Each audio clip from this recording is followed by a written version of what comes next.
Customs seized 1,747 pounds of fentanyl. It's enough to kill 396 million people. Now, if that bothers you, are you a racist? Ocasio-Cortez and the rest of the morons say, yes, you are. Racist! White supremacist! Anyone who disagrees with me is a Nazi. Folks, the president has manufactured one heck of a political crisis for himself. Donald Trump is manufacturing a national security crisis. You will hear them say is that this is a manufactured crisis. It's not a national security crisis. From Nancy Pelosi down to Debbie Wasserman Schultz or anybody else who will give him a dime for this project. Because so there's it's manufactured. It's a manufactured crisis for the president to get a political win. We have a president who will go on TV tonight and lie and lie and lie some more. This is a manufactured crisis. All together now. Manufactured crisis. 6 syllables. Learn them, dear robots. Repeat them until they seem plausible. Move on. They'll never remember you lied. How are the people in charge responding to this crisis? Well, they're still lying. And not just lying, because that's never enough for them. They're lying and sneering at the same time, all with maximum self-righteousness. They're selling us a steaming load of BS and screaming at us for not believing it. Here's young pioneer Alexandria Ocasio-Cortez letting you know that if you want your border secured, you're a bad American. The good Americans are the ones trying to sneak into America.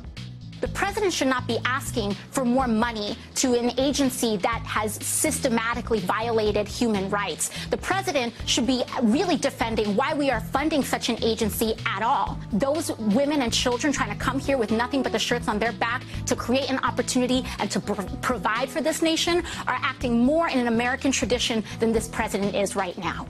Yeah, they're the real Americans. Well, Ocasio-Cortez expanded on this on Twitter last night. She denounced any Democrat who might be tempted to compromise in any way on immigration.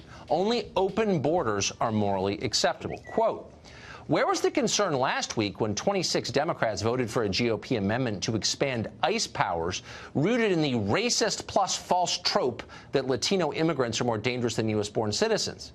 Ocasio-Cortez continued this way, quote, the entire premise of a wall is not based in fact. It's based in a racist plus non-evidence-based trope that immigrants are dangerous. Yet some Dems are willing to compromise and spend billions on a trope because we've accepted some kind of racism as realpolitik in America, end quote. Racist! White supremacist! Anyone who disagrees with me is a Nazi. How tired are you of screeching like this? How boring has it become?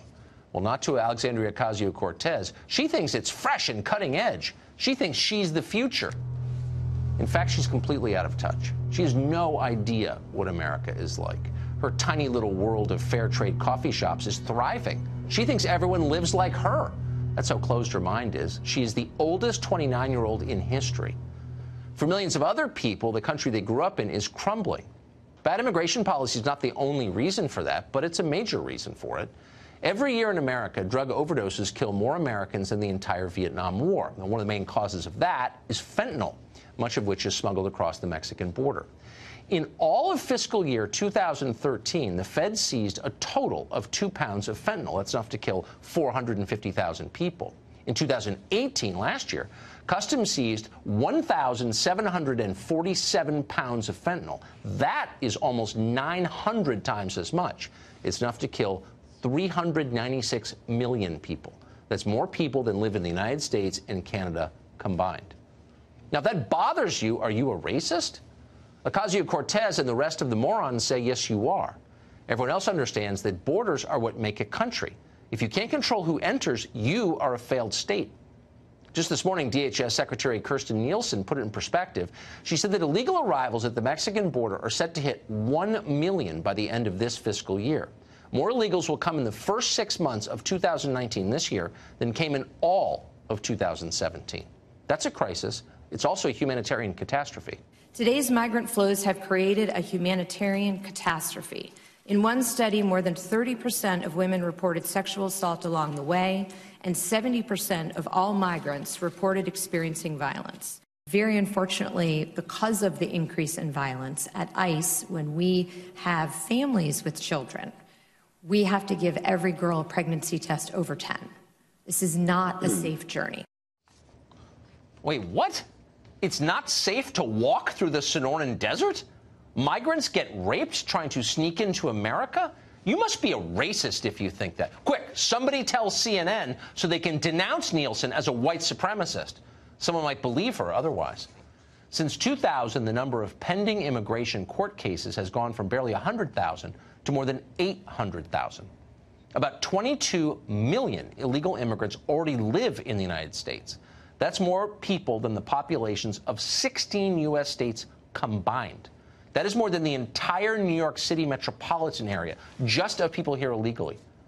But remember, it's not a crisis. It's a guaranteed Democratic majority for the next 100 years. And that's a good thing. Ask CNN.